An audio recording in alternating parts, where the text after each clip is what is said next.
Soal analisis cerita adalah soal yang gampang-gampang susah atau susah-susah gampang. Bagi saya pribadi, kalau di tes intelijensi umum pada tes CPNS ataupun pada tes potensi skolastik untuk masuk perguruan tinggi negeri, ini adalah aspek soal yang paling rumit, yang paling sulit. Nah, pada kesempatan kali ini bersama saya Rustam Simamura, kita akan membahas soal analisis cerita atau yang dalam bahasa Inggris disebut juga problem solving or analytical questions.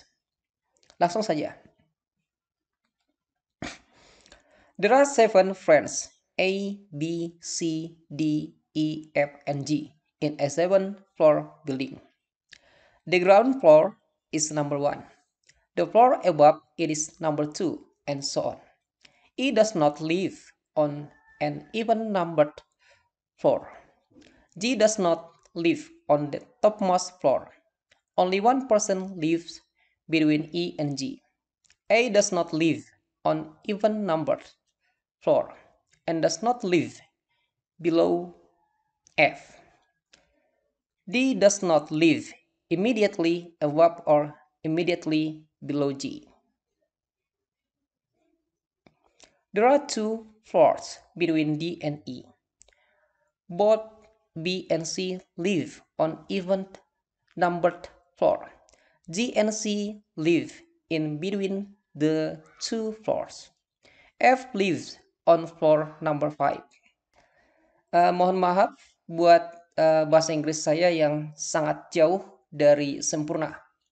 Jadi maksud soal ini kira-kira begini. Ada 7 orang yang bersahabat A, B, C, D, E, F, dan si G yang tinggal di gedung berlantai 7.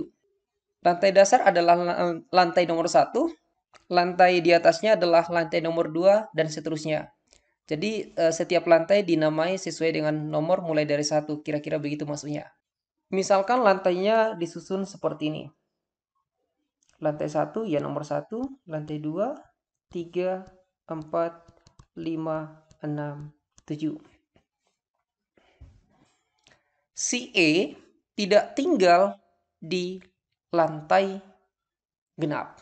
Si E tidak tinggal di lantai genap.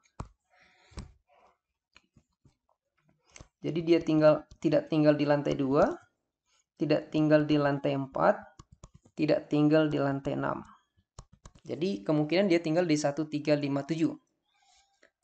Si G tidak tinggal di lantai yang paling atas. Jadi di sini bukan si G.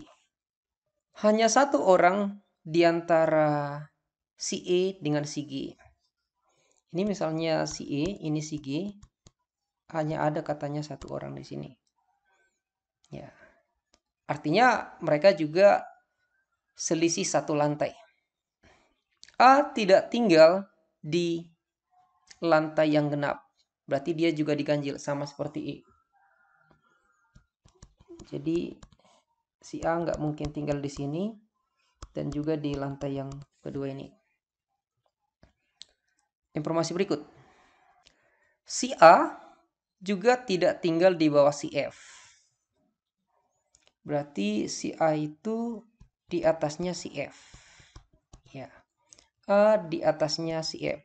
Entah tepat di atasnya atau dua lantai lagi di atasnya, tidak dikasih tahu, yang jelas di atasnya. D tidak tinggal tepat di bawah atau di atas si G. Itu D dengan G. Mereka tidak bertetangga. Saya buat simbolnya seperti ini. Ada dua lantai di antara D dan E. Ada dua lantai di antara D dengan E. D dengan E ada dua lantai. Bisa yang si D yang di bawah, bisa yang si E yang di atas. Dia nggak ngasih tahu, yang jelas mereka terpisah dua lantai. Antara B dan C tinggal di lantai bernomor genap. Siapa itu? Si B dan si C. Jadi si B dan si C tinggal di sini.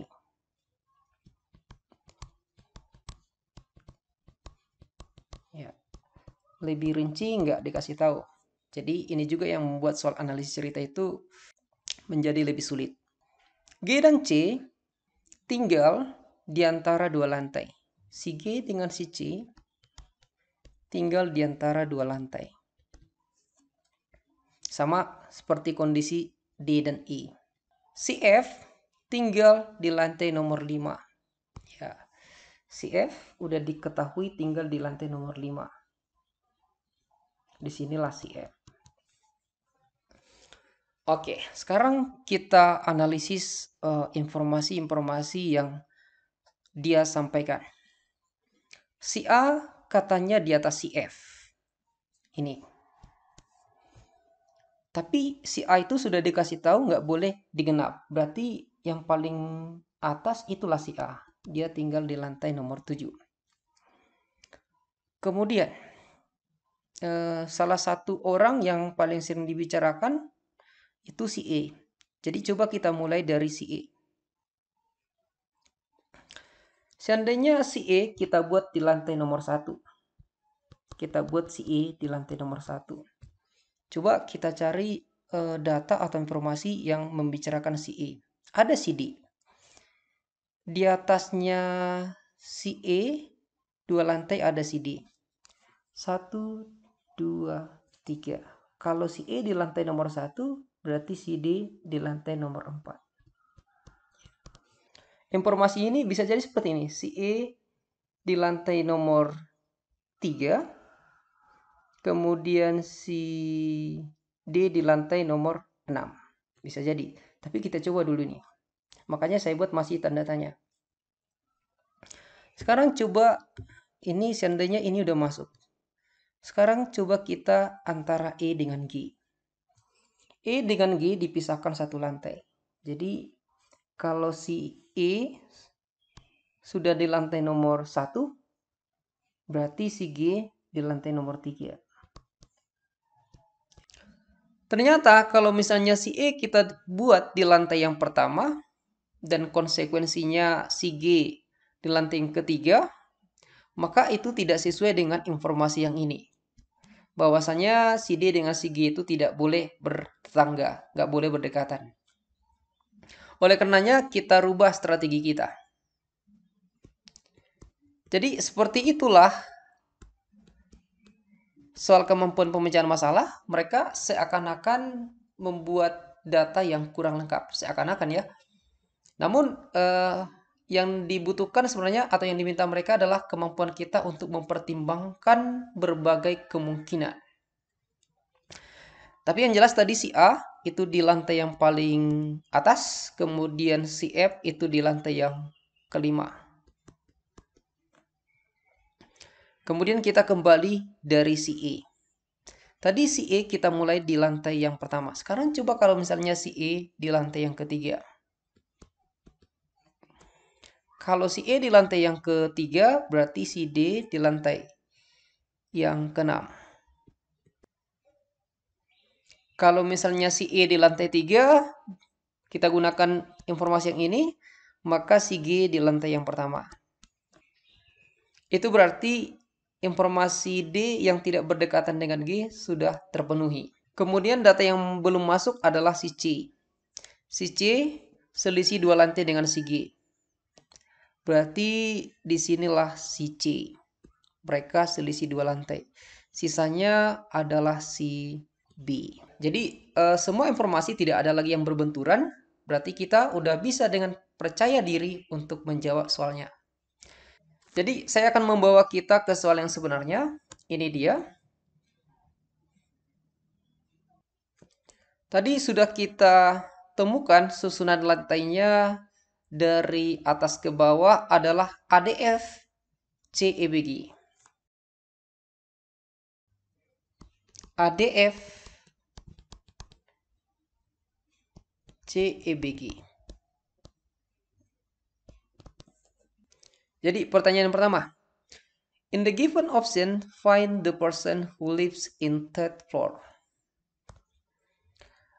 Di option yang diberikan, siapakah yang tinggal di lantai yang ketiga? Yang tinggal di lantai ketiga adalah si E.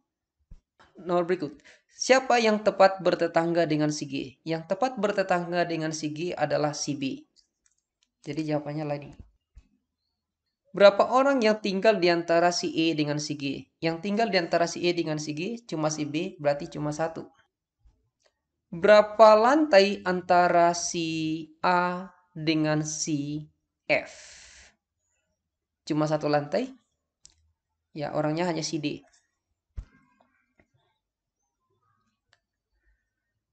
Di lantai keberapakah si D tinggal? Ya, si D tinggal di lantai yang ke-6. Oke, coba kita cek option yang sudah kita pilih. Ternyata benar. Ya, benar. Ini juga benar. Ini juga udah benar. Terus ini juga benar. Jadi demikianlah perjumpaan kita buat kesempatan kali ini. Sampai berjumpa di lain kesempatan. Tonton video-video saya yang lainnya. Bagi adik-adik yang sedang mempersiapkan untuk tes potensi skolastik untuk aspek kemampuan pemecahan masalah, semoga beruntung. Dan juga buat teman-teman yang akan mengikuti SKB. SKB untuk aspek kemampuan penalaran dan pemecahan masalah, semoga sukses.